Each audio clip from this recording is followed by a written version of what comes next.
Welcome back to DIY with Brian, and today we're replacing the air filter.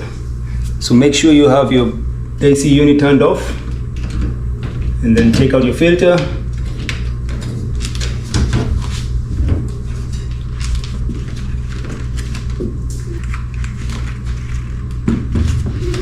So there's that one question that we always ask ourselves every time we replace the air filter, and that is, what's the direction of the airflow? So when you look at your filter, you'll see there's these arrows over here. So this is the airflow arrow. So when you're replacing your filter, this arrow needs to point towards the direction of your furnace. So if you're replacing the wall filter or your ceiling filter, it needs to point to the direction where the furnace is.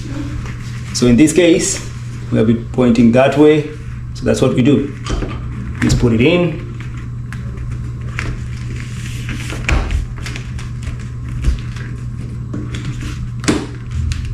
And you're good to go. Then you can lock this. So pro tip, always make sure you clean, or rather you wipe down this grill inside and around it.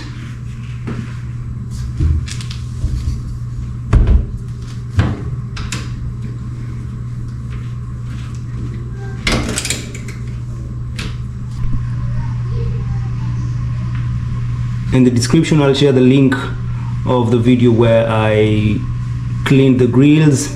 So it's easy. It's just a scrubber and soap and a rag. So make sure at least once a year you clean your grill. It's going to improve the life of your, or it's going to give you more life on your HVAC unit. So as always, like the video, share, subscribe to the channel. See you on the next one.